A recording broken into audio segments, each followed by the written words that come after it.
আসসালামু আলাইকুম। 2024 সালের এইচএসসি পরীক্ষার্থীরা, আশা করি তোমরা সকলেই ভালো আছো। তোমাদের 11 সেপ্টেম্বর থেকে স্থগিত যে এইচএসসি বাকি পরীক্ষাগুলো হওয়ার কথা ছিল, সেই পরীক্ষাগুলো আর হচ্ছে না। সেই পরীক্ষাগুলো আর হবেও না। তোমাদেরকে অটোপাস দেওয়া হবে এবং অটোপাসের এই প্রক্রিয়াটা কিভাবে তোমাদেরকে রেজাল্ট প্রকাশ করাবে সেই বিষয়টি ইতিমধ্যে তারা লিখিতভাবে জানিয়ে দেবে।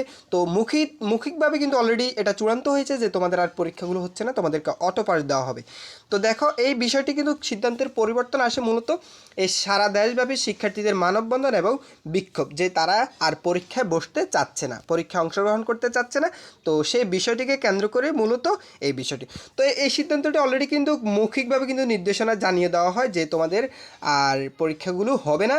তো এক্ষেত্রে বলা হয়েছে যে বোর্ড প্রাঙ্গণে জড়ো হওয়া শিক্ষার্থীদের উদ্দেশ্যে তখন তিনি বলেন যে ঢাকা বোর্ডের পরীক্ষক নিয়ন্ত্রণ তিনি তখন তাদেরকে বলেন যে নতুন রুটিন বাতিল করার কথা জানান, যে অটোপাসের যে সিদ্ধান্তটি সেটি প্রধান উপদেষ্টা ঘোষণা দিতে পারেন বলে শিক্ষার্থীদেরকে আশ্বস্ত করেন।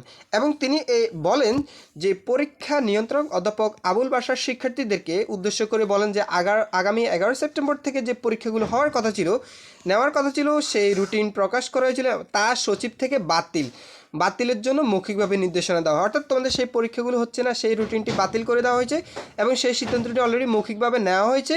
তবে তার মূল যেই প্রক্রিয়াটি, রেজাল্টের যে প্রক্রিয়াটি, সেটি কিন্তু তোমাদেরকে লিখিতভাবে এবং কোন প্রক্রিয়ায় অটোপাস দেওয়া হবে সেই বিষয়টি কিন্তু লিখিতভাবে প্রধান উপদেষ্টা তোমাদেরকে জানিয়ে দেবে। সো প্রিয় শিক্ষার্থীরা, তোমাদের এই এইচএসসি পরীক্ষার সংক্রান্ত যাবতীয় আপডেট পাওয়ার জন্য অবশ্যই চ্যানেলটি সাবস্ক্রাইব করে সাথে থাকবা। আর তোমরা কি আসলে অটোপাস চেয়েছিলে না পরীক্ষা চেয়েছিলে, অবশ্যই কমেন্ট করে জানিয়ে দিবা। আর এই ভিডিওতে অবশ্যই একটা লাইক করে দিবা। ধন্যবাদ সবাইকে।